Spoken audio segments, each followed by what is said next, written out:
마태복음 14장 15절에서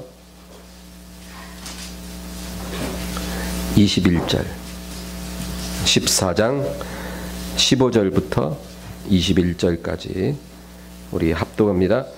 저녁이 되매 제자들이 나와 이르되 이곳은 빈들이요 때도 이미 저물었으니 무리를 보내어 마을에 들어가 먹을 것을 사 먹게 하소서.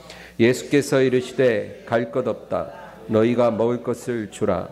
제자들이 이르되 여기 우리에게 있는 것은 떡 5개와 물고기 2마리 뿐이니이다.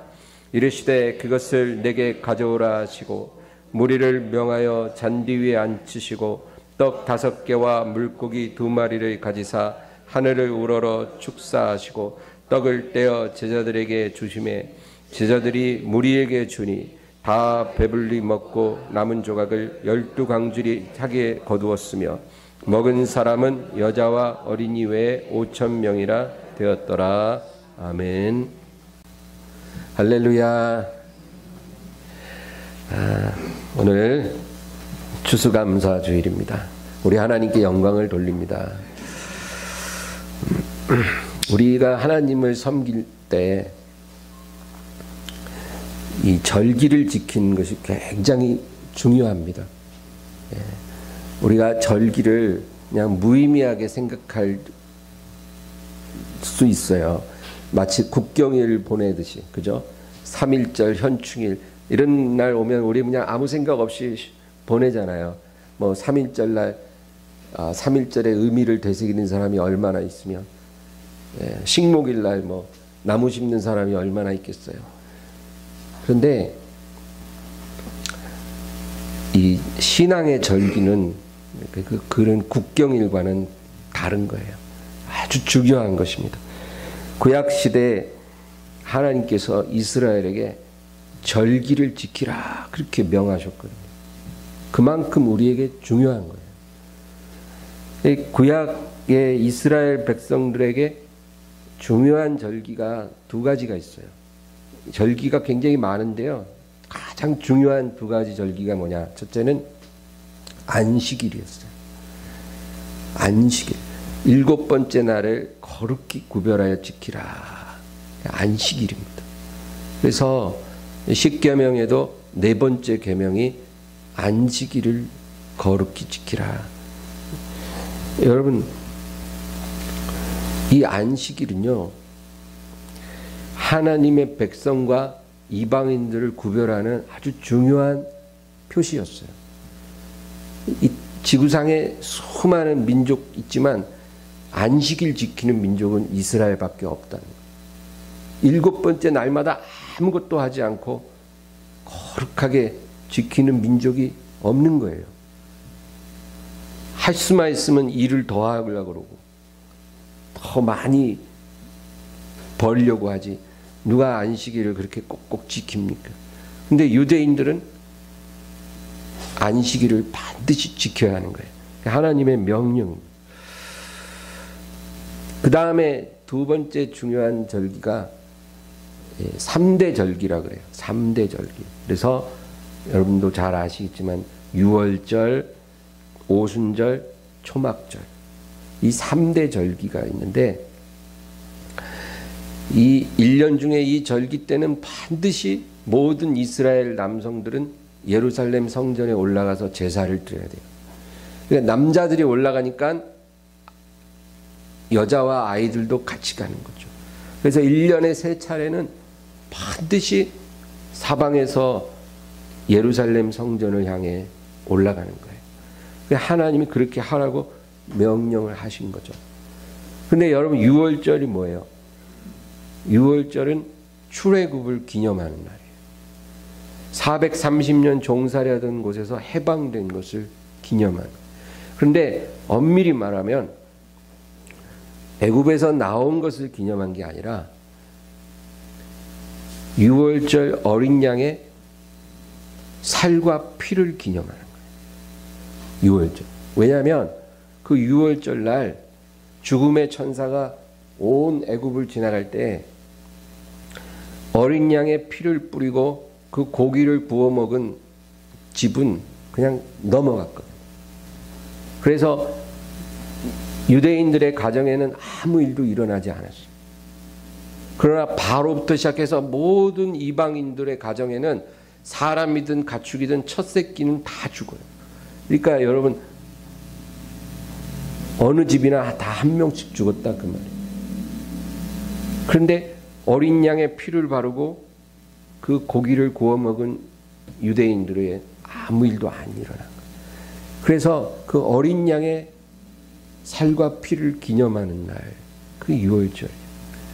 그 다음에 이 오순절은 뭐냐면 보리의 수확을 감사하는 날이에요. 이스라엘이 출애굽에서 40년은 만나만 먹었거든요. 그런데 가나안 땅에 들어가서 농사를 짓고 보리를 수확했는데 그게 너무 감사해서 그것을 기념하는 날이 오순절이에요. 그 다음 세 번째는 초막절이다 그래요. 이 초막절은 광야 40년 동안 이스라엘이 집이 없으니까 초막을 지었어요. 한 달을 머물더라도 초막을 짓고 일주일을 머물더라도 초막을 짓고 광야 생활을 했어요. 그때 하나님이 이스라엘을 돌봐주신 거예요. 만나를 먹이고 반석에서 샘물을 나게 하시고 그리고 옷이 헤어지지 않도록 하나님이 돌봐주셨거든요. 그 40년간 돌봐주신 은혜에 감사하고 그것을 기념하라고 초막절에는 일주일 동안 초막을 지어서 거기서 생활하는 거예요. 매년. 이게 이스라엘의 3대 절기다 그 얘기죠. 그런데 여러분 보세요. 출애굽을 기념하는 유월절, 광야 40년을 기념하는 초막절, 가나안 땅에 정착한 것을 감사하는 오순절, 이 세 가지 절기가 다 하나님의 은혜 아니면 우리가 존재할 수 없다라는 것을 말해준다는 거죠. 그래서 하나님께서 그것을 기억해라. 내가 너희를 그렇게 돌봐서 너희가 지금 존재하고 있음을 기억해라.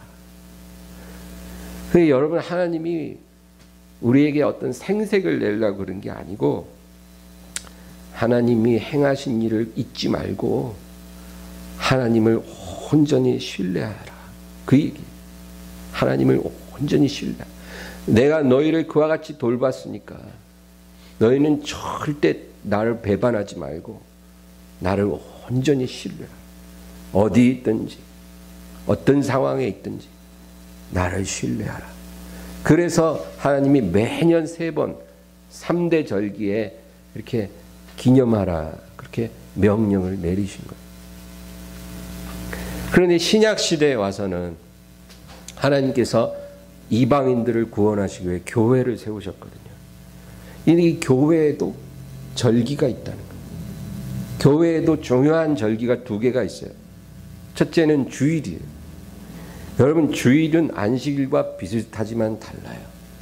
안식일은 7번째 날을 거룩히 구별하잖아요.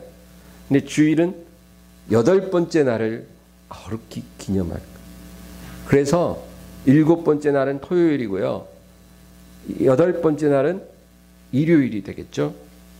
그럼 왜 오늘날 교회는 유대인들처럼 안식일을 지키는 것이 아니라 주일을 지키는 겁니까? 여러분 주일은요 예수님의 부활하신 그 아침을 기념하는 거예요. 예수님께서 안식 후 첫날 일요일 아침에 부활하셨거든요. 그것이 바로 모든 죄와 사망을 이기신 주님이 승리하신 아침이에요. 그래서 교회는 이 안식 후 첫날 주일을 거룩하게 여기는 것이고, 그리고 교회가 탄생한 날이 주일이에요. 여러분 오순절날 마가의 다락방에 성령이 부어져서 교회가 탄생한 거거든요. 교회가 언제 시작했어요? 그러면 오순절날 120명이 다락방에 모여서 기도하다가 성령이 임했는데 그날이 교회가 탄생한 날이에요. 그때 예루살렘 교회가 시작된 거예요. 그런데 그 오순절이 무슨 요일이냐면 일요일이에요. 6월절부터 7주를 세고 그리고 그 다음날 50번째 날을 오순절이라는데 일요일이에요. 그래서 예수님이 부활하신 아침도 일요일이고 교회가 탄생한 오순절도 일요일이기 때문에 그날이 교회에는 주일로서 지켜지는 거예요. 그런데 이 주일은 안식일처럼 율법은 아니에요. 여러분, 유대인들은 안식일을 지키지 않으면 돌로 쳐서 죽여야 돼요. 율법이에요. 그러나 주일은 율법은 아니고 하나님이 기뻐하시는 아름다운 전통으로 지켜지는 거예요. 그래서 우리가 어쩌다 주일을 못 지킨다고 해서 너무 그것을 율법적으로 정죄하거나 이렇게 침체되면 안 되고, 피치 못한 사정에 교회에 나오지 못할지라도 그날을 마음속으로 잘 지키면 돼요. 그러나 일부러 주일을 소홀히 하고 교회에 와서 하나님께 영광 돌릴 수 있는데도 게을러서 그렇지 않는 그런 모습은 하나님께서 결코 기뻐하시는 모습이 아니다. 그래서 하나님이 기뻐하시는 아름다운 전통을 여러분 소중히 여기기를 주의 이름으로 축원합니다. 그 다음에 교회의 또 다른 절기가 3대 절기가 있죠. 뭐예요? 이스라엘의 3대 절기는 유월절, 오순절, 초막절인데 교회의 3대 절기는 성탄절, 부활절, 추수감사절. 여러분, 성탄절이 뭐예요? 예수 그리스도의 탄생이죠. 예수님이 탄생하신 날이에요. 하나님이 사람이 되신 날이에요. 여러분, 얼마나 아름다운 날입니까? 하나님께서 어떻게 사람이 되실 수가 있겠어요? 그런데 사람이 되어 이 세상에 오셨다. 왜? 저와 여러분을 구원하기 위해. 그래서 사람이 되신 하나님, 아기 예수가 베들레헴의 마구간 구유에 탁 누워진 그 모습은 너무 아름다운 모습이에요. 역사상 가장 아름다운 사랑이 시작된 날이에요. 하나님이 이스라엘 역사 내내 내가 너희를 사랑한다 해도 씨도 안 먹혀요. 아무도 그것을 믿지 않아요. 그런데 하나님께서 마지막 방법으로 친히 사람이 되어 이 세상에 오신 사건, 그날이 바로 성탄절이다. 여러분, 세기의 사랑 그러면 누가 생각나요? 윈저공이라고 들어보셨어요? 에드워드 8세 윈저공이라고 20세기 초반에 이 에드워드 8세가 왕세자였어요. 그래서 이제 영국 왕실의 공식적인 후계자, 왕세자, 그러니까 국왕이 돼야 되는 사람이에요. 그런데 이 에드워드 8세가 한 여인을 보고 사랑에 빠졌어요. 근데 그 여인은 왕실에서 절대로 허락할 수 없는 그런 여자였어요. 이혼을 2번 하고 이래가지고 그 심슨 부인이라는 여자인데 왕실이 허락할 수가 없는 그런 여자를 이 에드워드 8세가 사랑한 거예요. 그래, 어떻게 해요? 나는 이 여인을 사랑함으로 내 왕세자직을 내 동생에게 이양합니다. 그리고 국왕의 승계자에서 물러난 거예요. 그래서 그 사랑을 세기의 사랑이다. 이런 사랑이 어딨냐? 사랑하는 사람을 얻기 위해 왕권을 포기한 사람이다. 여러분, 근데 예수님의 사랑은요, 세기의 사랑이 아니라 역사상 가장 위대한 사랑입니다. 예수님은 우리를 위해 다 다 버리셨어요. 왜? 우리를 얻으려고. 다 버렸어요. 하늘의 영광 버리고 이 세상에 오신 주님 자신을 완전히 다 버리셨어요.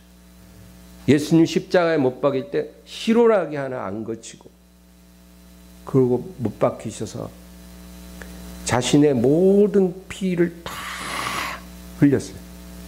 왜? 우리를 살리기 위해. 그러니까 그 사랑을 시작한 날이 성탄절이에요. 할렐루야. 그러니까 성탄절 교회 3대 절기 첫 번째예요. 너무 아름다운 사랑이 시작된 날이다. 그런데 이 사랑의 의미를 전혀 모르는 이 세상 사람들이 그날만 되면 난리법석이에요. 난리법석. 그날이 뭔 날인지도 모르면서 그냥 난리야, 난리. 성탄절만 되면 아주 그냥 막 모여갖고 술 마시고 춤추고 막 파티하고. 그러나 여러분, 우리는 그 날의 의미를 잘 알아요. 그래서 구유에 놓이신 아기를 볼 때 하나님 정말 아름다운 사랑이 이날 시작되었군요. 감사합니다. 우리가 뭔데 우리를 위해 이 세상에 오셨어요. 우리가 이렇게 고백할 줄 알아야 될 것입니다. 그래서 첫째로 성탄절 있죠.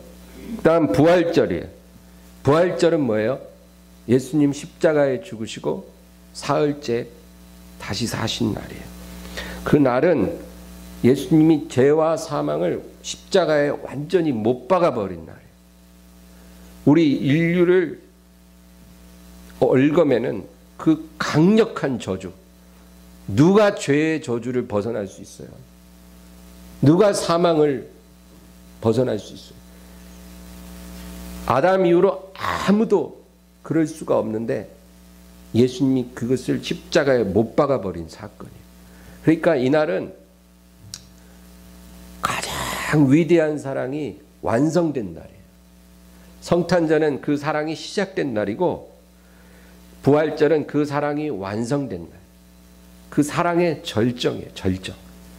예, 그래서 이 세상에 아기로 오셔서 부유에 누이신 모습도 너무 감사하지만 십자가에 못 박히신 예수님의 그 모습은 그 사랑의 절정이에요. 내 너를 위하여 내 모든 걸 주건만 넌 나를 위해 무엇을 하느냐. 그 찬양처럼 예수님 그 십자가에서 최고의 사랑을 우리에게 보여주신 거예요. 그래서 그날을 기념하는 날이 부활절이에요. 사랑하는 사람을 얻기 위해 예수님 피투성이가 되신 날이에요. 여러분, 제가 대학생 때 영화관에서 영웅본색이라는 영화를 봤어요. 그 영화 아세요 혹시? 주윤발이 이쑤시개 하나 탁 물고 쌍권총 팍팍팍 쏜 그 영화. 제가 대학생 때 그 굉장히 센세이션했어요. 홍콩 액션 영화가 아주 굉장히 인기였어요. 제가 영화관에서 그 영화를 보면서 와, 너무 멋있다. 근데 이 주윤발이 친구와의 사랑을 지키기 위해 피투성이가 되는 거예요. 막 총격전을 하면서. 근데 이상하게 주인공은 총을 몇 방 맞아도 안 죽어. 지금까지도 미스테리예요. 악당들은 그냥 한 방만 맞아도 다 쓰러지는데 주인공은 몇 방 맞아도 안 쓰러진다는 게 참 희한하긴 한데, 어쨌든 그 우정, 친구와의 사랑을 지키기 위해 피투성이가 탁 돼서 쓰러져 가는 거예요. 그거 보면서 저런 우정이 다 있나 막 눈물을 흘리면서 봤던 기억이 나요. 여러분, 그거 다 십자가 패러디한 거예요. 네. 그 원조 오리지널은 십자가예요. 예전에 텔레비전에서 모래시계인가 드라마 아세요? 거기 보면 배우 이정재가 사랑하는 여자를 지키기 위해 막 싸우는데 피투성이가 돼요. 여자들이 그거 보고 다 기절해요. 저렇게 멋있는 남자가 어디 있을까? 내 남편은 택도 없어. 근데 그거 다 여러분 십자가 패러디라니까요. 예수님이 사랑하는 저와 여러분을 얻기 위해 피투성이가 되신 거예요. 그리고 자기 생명을 주신 거예요. 그것보다 더 눈물 나는 스토리가 어디 있어요? 평생 교회를 다니면서 예수님의 이 십자가 사랑 때문에 눈물 한 번 못 흘려본 성도라면 그 정말로 잘못 믿고 있는 거예요. 우리가요, 교회를 오래 다닐수록 그 사랑이 더 깊이 깨달아지고 더 깊어져야 돼요. 그래서 가면 갈수록 그 사랑이 커져서 그 사랑이 감사해서 주님께 그 사랑에 대한 응답이 더 아름답게 향기롭게 풍겨져 나와야 돼요. 그게 정말 성도가 가야 될 길이에요. 아유, 나도 한때는 저랬어. 그러면 안 돼. 오래 믿을수록 더 진한 향기가 풍겨나는 거예요. 왜냐하면 그 사랑이 더 깊이 느껴지니까 나의 리스폰스도 더 강해지는 거예요.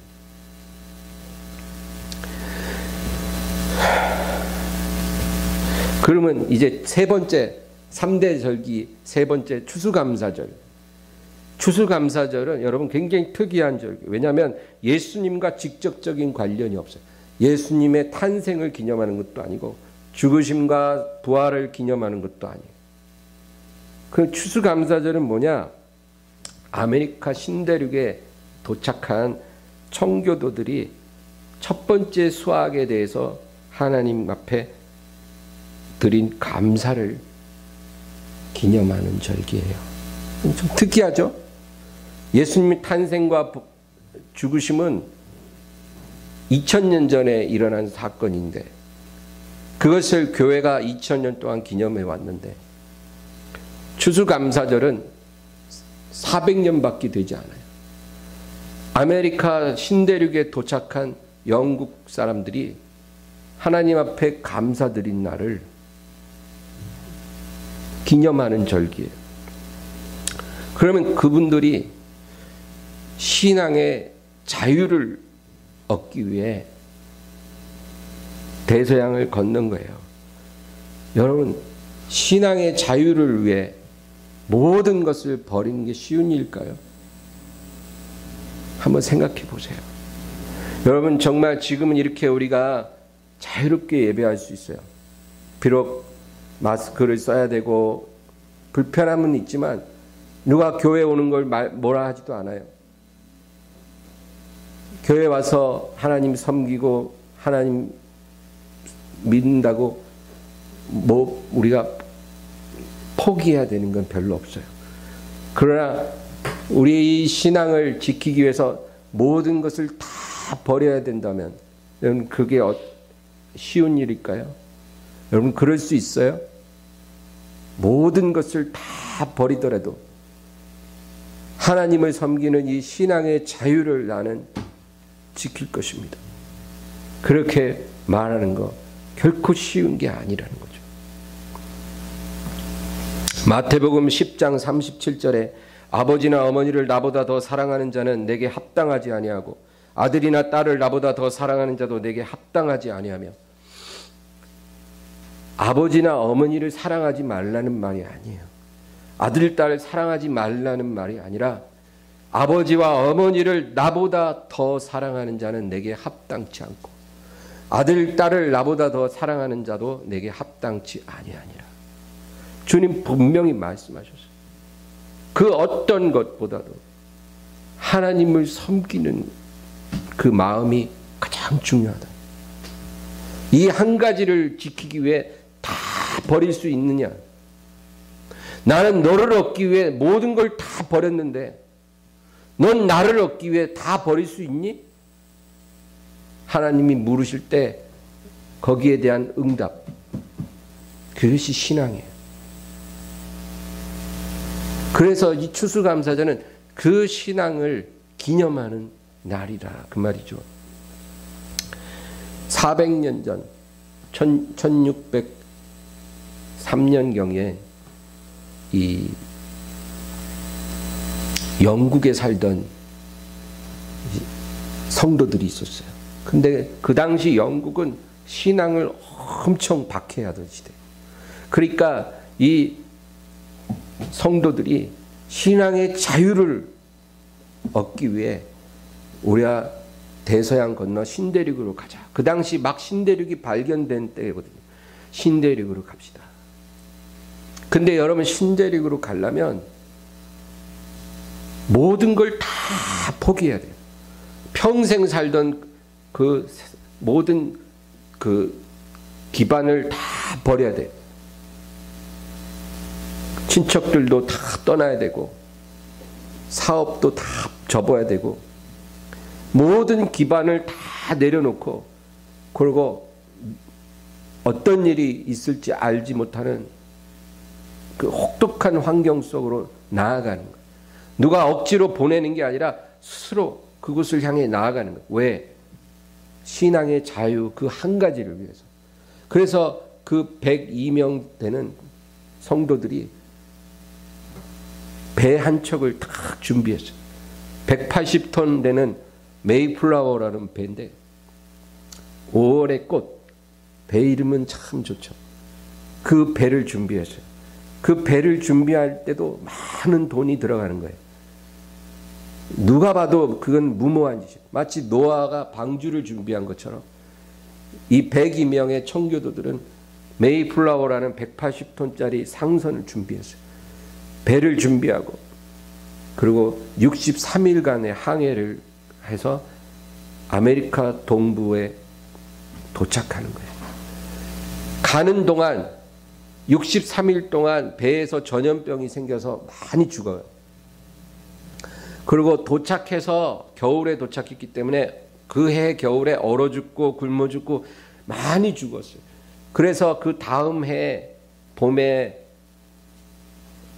농사를 처음 시작하고, 그리고 가을에 수확을 하는데, 그때 남아있는 사람 숫자가 60여 명. 출발할 때 한 40%가 다 사망하고 60여 명 남았으면 한 가정에 한 명씩 다 죽었다 그 말이에요. 신앙의 자유를 위해 모든 것 버렸는데, 그동안 하나님이 생명이라도 좀 지켜주시면 좋겠는데 그게 아니라 한 가정에 한 명씩 굶어 죽고 얼어 죽고 병으로 죽은 거예요. 그리고 60여 명 남아서 농사를 딱 지었어요. 그런데 그 첫 수확이 참으로 보잘것없었다 그 말이에요. 왜냐하면 이 사람들은 농사를 짓다가 온 사람들이 아니라 도시에서 상공업에 종사하다가 온 사람들이거든요. 그러니까 가게하고 공장하고 이러다가 다 정리하고 왔기 때문에 농사할 줄 몰라요. 그런 사람들이 그 낯선 땅에서 씨를 뿌리고 농사를 지었는데 수확이 얼마나 됐겠어요. 농사도 노하우가 있어야 되잖아요. 김장도요, 담가본 사람이 맛을 내지 막 처음 하고 그러면 김치 잘 안 되고 그러잖아요. 농사도 뭘 알아야 하는데 처음 하면 어려워요. 그러니까 수확이 아주 보잘것없었어요. 그런데 그것을 하나님 앞에 가지고 나왔어요. 정말 신앙의 자유 이 한 가지만을 위해서 이 새로운 땅에 와서 씨 뿌리고 농사를 지었는데, 하나님께서 보잘것없지만 그래도 수확을 허락해 주셨거든요. 그것에 대해서 정말로 하나님 앞에 내놓고 감사드린 날, 그것이 추수감사절이었다 그거예요. 여러분, 이 사람들은 영국 땅에서 자기들이 아주 부유하게 살던 사람들이에요. 그 영국 땅에 있었으면 춥지도 않고 배고프지도 않고, 그리고 기름지고 맛있는 음식 마음껏 먹고 살 수 있어요. 그렇게 살던 사람들이에요. 그런데 누가 그것을 빼앗아 간 게 아니라 신앙의 자유를 위해서 다 접고 새로운 땅에 와서 그 보잘것없는 거친 수확물을 앞에다 갖다 놓고 감사를 드리는 거예요. 내가 과거에는 어땠는데 이런 마음 가진 사람이 하나도 없어요. 과거는 의미가 없어. 왜? 그곳에선 아무리 부유했을지라도 하나님을 제대로 섬길 수가 없었기 때문에 그 과거로 돌아가고 싶은 마음은 1도 없어요. 그리고 지금 정말 이렇게 보잘것없는 수확을 앞에 두고 있지만 너무나 허름한 집에 살고 있고 옷도 새 옷을 입을 수 없어서 누더기같이 된 옷을 기워 입고 있고 그리고 교회도 너무 초라하게 세워진 교회 안에서 수확 놓고 있는데 그게 그렇게 감사한 거예요. 왜? 하나님을 마음껏 섬길 수 있다는 그 한 가지 때문에 어떤 것도 다 감사가 되는 거예요. 초라한 집도 감사, 허름한 옷도 감사, 내 앞에 있는 이 거친 음식들도 감사가 된다는 거예요. 그래서 하나님 앞에 감사 예배를 드린 게 추수감사절의 시작이다. 얼마나 아름다워. 여러분 이스라엘 백성과 한번 비교해 보세요. 이스라엘은 애굽을 떠난 뒤에도 늘 불평, 원망, 조금만 배가 고프고 그래도 아이고 애굽에 있을 땐 배불렀는데 그리고 만날 먹으니까 지겨우니까 아이고 애굽에서 고기가마 앞에서 우리 즐겁게 먹던 그 고기가 생각난다. 늘 애굽에서는 어땠는데 우리가 왜 여기까지 왔노? 그렇게 원망하는 모습이었잖아요. 근데 이 60여 명의 청교도들은 그게 아니에요. 하나님을 마음껏 섬길 수 있는 이 상황이 너무 감사해서 주님, 우리 눈에 보이는 모든 것이 다 감사밖에 없습니다. 여러분, 감사는 정말로 중요한 거예요. 모든 절기의 근본 정신은 감사예요. 성탄절은 위대한 사랑이 시작됨을 감사하는 날이고, 부활절은 그 위대한 사랑이 완성된 것을 감사하는 날이고, 그렇죠? 유월절은 애굽에서 나온 것을 감사하는 날, 초막절은 광야 40년을 감사하는 날, 오순절은 가나안에 정착해서 수확한 것을 감사하는 날.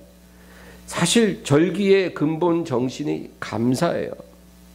하나님이 우리를 위해 행하신 일을 잊지 말라. 그래 추수감사절은 신앙의 자유와 그 한 가지를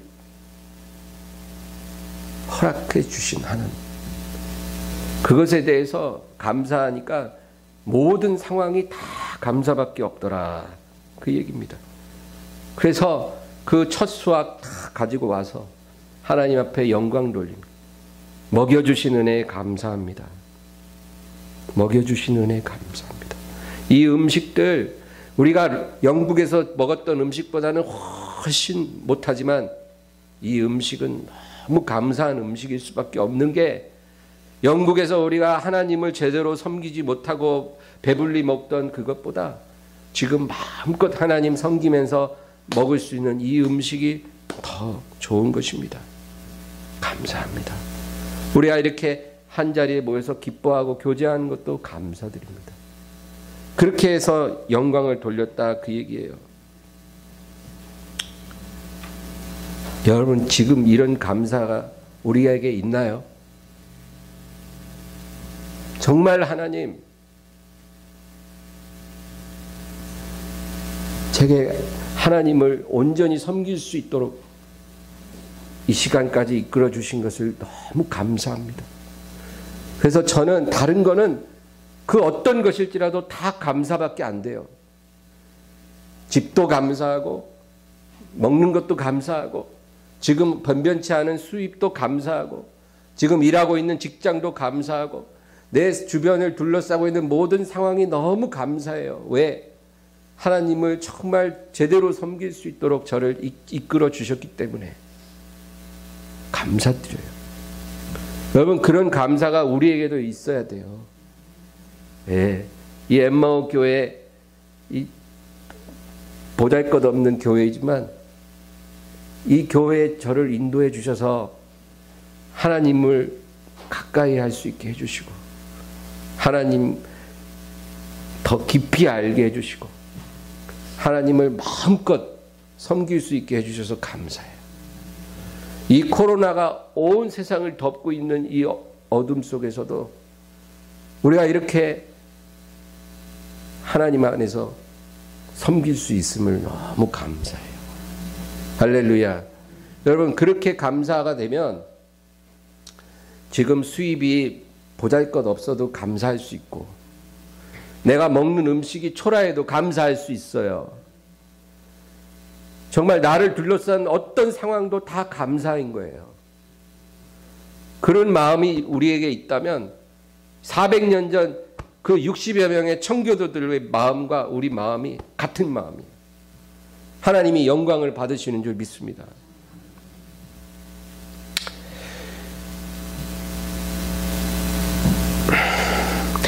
그때 그 최초의 추수감사 예배 때 분명히 예배를 드렸을 텐데 누군가 말씀을 전했을 것 같아요. 그 60여 명 중에 목사님 한 분이 있었을 거예요, 분명히. 그리고 그 목사님이 설교를 했다면 무슨 설교를 했을까? 제 생각에는 분명히 하박국 3장 말씀을 가지고 말씀을 전했을 것 같아요. 17절에서 19절 제가 읽어볼게요. 너무 잘 아시니까.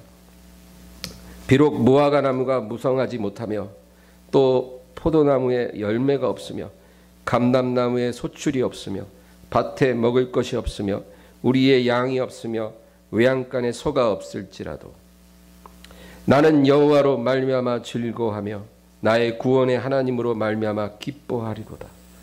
주 여호와는 나의 힘이시라. 나의 발을 사슴과 같게 하사 나를 나의 높은 곳으로 다니게 하시리로다. 아멘. 이 고백이 아마 그 최초 추수감사 예배 때 말씀 본문이었을 거라고 저는 생각해요. 예. 모든 것이 다 부족해. 집도 부족하고 옷도 부족하고 음식도 부족하고 모든 것이 다 부족해. 심지어는 여기까지 오면서 가족 중에 하늘나라 간 사람도 있어. 그런데 다 부족한데 가장 중요한 거 한 가지를 갖고 있는 거예요. 가장 소중한 것을 가진 거예요. 그러니까 감사가 나오는 거예요. 감사. 나는 기뻐하고 기뻐하리라. 무화과나무 무성하지 않고 포도나무 열매가 없고 감람나무 소출 없고 밭에 먹을 것 없고 우리의 양 없고 외양간에 소 없을지라도 하나님으로 말미암아 기뻐하고 기뻐하리라. 할렐루야. 그러면 됐잖아요. 그게 제일 행복한 인생 아니에요? 다 풍성한데 하나님이 없어. 그거 비참한 인생이에요, 여러분. 오히려 다 부족해도 하나님 한 분으로 충만한 것. 하나님을 정말로 마음껏 섬기면서 하나님과 친밀하게 동행하는 그 삶이 진짜 행복한 인생이에요. 그러니까 그 마음에서 우리가 하나님께 예배드리면 그게 바로 진정한 예배고 진정한 감사예요. 이런 감사로 예배드리는 자가 하나님을 영화롭게 하는 거예요. 오늘 본문은 이제 다 본문 들어갔네. 본문 얘기할 게 별로 없어서 제가 이렇게 늦게 들어간 거예요. 오병이어 사건이잖아요. 여러분, 오병이어 굉장히 중요해요. 왜냐하면 성경에 마태, 마가, 누가, 요한, 사복음서에 다 기록된 사건이 두 가지가 있어요. 뭐냐면 십자가 사건하고 오병이어 사건. 그만큼 성령께서 이 사건을 중요하게 여깁니다. 근데 여러분, 광야에 지금 수만 명이 있어요. 그런데 먹을 것이 없는 거예요. 광야에 수만 명이 먹을 게 없어요. 그래서 오늘 본문 17절 보면 제자들이 이르되 여기 우리에게 있는 것은 떡 5개와 물고기 2마리 뿐입니다. 이 수만 명 지금 먹을 게 없는데 우리한테 있는 거는 떡 5개, 물고기 2마리 이거밖에 없네요. 그러니까 예수님께서 그 오병이어를 손에 딱 들으시고 뭐라 그래요? 19절에 보면 하늘을 우러러 축사하시고 그렇게 기록되어 있어요. 오병이어를 딱 들고 하늘을 우러러 축사하셨다. 이 축사라는 말은 감사하셨다 그 말이에요. 네. 떡 5개 물고기 2마리 드시고 하늘을 우러러 감사하셨다. 지금 수만 명이 다 굶고 있는 상황에서 오병이어 손에 들고 예수님이 하나님 아버지를 향해 감사드리셨다 그 말이에요. 여러분 왜 감사하셨을까요? 지금 그 들판에 있는 그 굶고 있는 수만 명은요 예수님과 함께 있어요. 누구랑 같이 있다고요? 예수님과 함께 있어요. 그 자리에. 그러니까 그 자체가 바로 하나님 아버지가 그들을 너무나 사랑하신다는 증거예요. 예? 하나님 아버지의 사랑은 예수님의 완전히 농축되어 있는데 그 하나님 아버지 사랑의 결정체인 예수님이 그 광야 빈들의 그 수만 명과 함께 계신 거예요. 비록 굶고 있지만 오병이어밖에 없어요. 그런데 예수님이 함께 하시고 있기 때문에 예수님이 하늘을 우러러 감사하신 거예요. 아버지여 저들을 사랑하시니 감사하나이다. 여러분 정말 그게 감사 제목이 되는 거 아니겠어요? 인간의 이성으로 볼 때는 왜 저러나? 지금 다 굶고 있고 오병이어밖에 없는데 뭘 감사해? 예수님이 그 자리에 함께 있기 때문에 감사할 이유가 된다 그 말이에요. 그리고 지금 예수님 손에 들려진 이 떡 5개 물고기 2마리는 이제 아버지의 풍성하신 사랑으로 변화될 거예요. 그 수만 명의 굶주림을 해결하는 아버지의 사랑이 나타날 것이기 때문에 예수님은 하늘을 우러러 감사하셨다 그 말이에요. 할렐루야. 부모가 자기 자식을 굶기는 사람이 있어요? 자기 자식을 굶기는 부모는 없어요. 자기가 안 먹어도 자식은 먹여요. 그런데 하나님 아버지가 지금 예수님을 통해서 그 광야에 굶고 있는 수만 명을 너무 사랑하고 계시거든요. 그러면 예수님 손에 들려진 이 오병이어가 어떻게 변화되겠어요? 아버지의 사랑으로 변화되는 거예요. 그러니까 예수님이 하늘을 우러러 감사하셨다.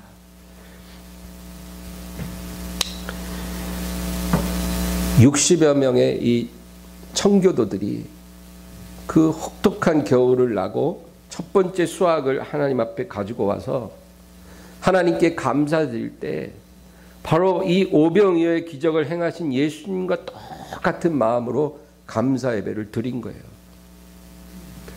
우리에게 하나님의 사랑을 부어주시니 감사합니다. 하나님을 온전히 섬기며 따르게 해주시니 감사합니다. 우리에게 있는 이 모든 부족함은 아버지의 사랑으로 풍성함으로 변화될 것입니다. 해가 갈수록 아버지의 사랑이 우리의 삶에 나타날 것이고 아버지의 귀한 돌보심이 우리의 삶에 임할 것입니다. 우리는 그걸 너무나 잘 알아요. 왜? 하나님은 사랑하는 자녀를 버린 적이 없거든요. 우리가 하나님을 버린 거지 하나님이 우리를 버린 적은 없어요. 그렇기 때문에 하나님이 돌보실 걸 너무나 확신하기 때문에 감사받기 드릴 게 없는 거예요. 감사받기. 가장 중요한 것을 현재 가졌고 우리의 삶을 둘러싼 모든 부수적인 것들은 하나님의 돌보심 안에서 아름답게 변화될 것이기 때문에 감사받기 드릴 게 없어요.